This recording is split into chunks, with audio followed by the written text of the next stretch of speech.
Thank you. I'm pretty new to the comedy scene. Just started doing stand-up, but since it was something I decided I wanted to try to do, I've been, writing out thoughts, jokes, really anything that comes to mind in my little notebook here. Every once in a while, I'll wake up in the middle of the night, have a funny thought, write it down, and then in the morning kind of try to make sense of what I was talking about.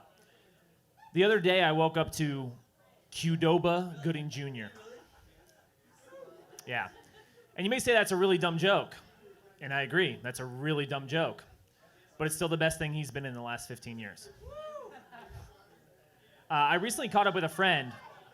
He got in some hard drugs back in high school, and we kind of had a falling out, but he's clean now.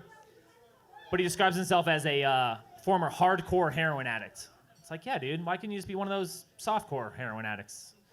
Those guys have a few drinks and you do a little heroin, or if you gamble enough at the bar, they give you some free heroin. You know how it works. I don't really do any drugs myself. I do like to drink. I'm a fan of drinking. The only thing I don't like about drinking is it always kind of ends the same way, with drive-through greasy food in some sense. It's like, why can't it just be, dude, I got so hammered last night, went home, made myself this kale and quinoa salad, just fucking drenched that thing in low-carb vinaigrette. So good. It's crazy. I'm a single guy. Thank you. It's going to stay that way for a while, it looks like. But my last relationship... Thank you. Not anymore. Now I'm in a committed relationship with this young lady here. My last relationship probably lasted 2 or 3 months longer than it should have. We just didn't have the chemistry, no future. But she did have a Tempur-Pedic bed. I don't know if you slept in a Tempur-Pedic bed, but it supports you in ways a girlfriend never could. Being a single guy, though, sometimes I have to resort to watching pornography. It happens. I'm not proud of it. But I'm at the right age where it's like everything wasn't always readily available at my fingertips. Like the internet wasn't always there. Like I had to, search it out. When I was a kid, it was a lot of Sears catalogs and imagination. But I remember one time when we were a kid, me and my buddies were playing around, and we found a Playboy in the woods. And it was amazing. We were so excited. And I remember thinking we're so lucky to have found this. Until I talked to friends as I was older, and everybody has a story about finding porn, somewhere, oh, we found it by the lake, we found it in the desert, whatever it was. It's who is this philanthropist spreading porn around the nation? Just littering the nation with porn. Because that guy, I just really appreciate it. Speaking of porn, where do asexuals get off?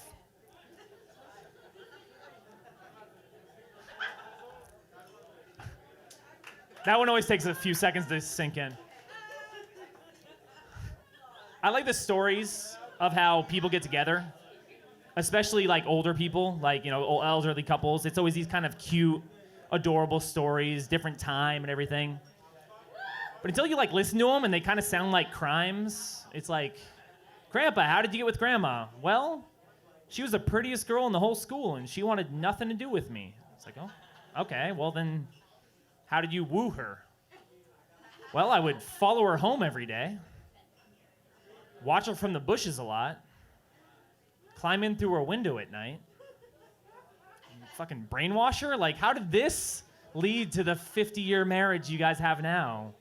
Can you teach me your ways, please? Anyone a video game fan? Anyone like video games? A few people? Okay, good. Because this joke won't work unless some people like video games. The video games I like now are the ones that you can kind of choose your own adventure a little bit. You can choose if you want to be good or evil, and then the gameplay will kind of adjust accordingly. I think that's pretty cool, how it kind of changes on the fly.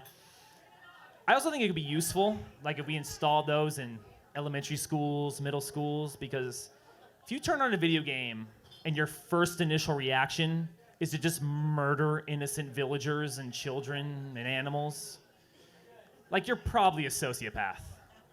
I killed one by accident once and spent the rest of the game, buying them a house, raising the kid, married to the wife. Really took the fun out of the game. I'm gonna be honest. Anyone ever had any like ghost experiences? Any supernatural experiences? Yep, one person. Good enough. I never have myself, and I feel like if I had one, like I would believe it. But for now, I'm not really. I'm skeptical to say the least. But I feel like a lot of them have the same rationale as to why it's true. It's like millions of people have these experiences every year. Like millions of people can't be wrong. It's like, really? Because Nickelback's last album went double platinum. The Kardashians are famous. Some of you didn't laugh at these jokes. I'm just saying people are wrong all the time. All right, that's it for me, guys. Thank you.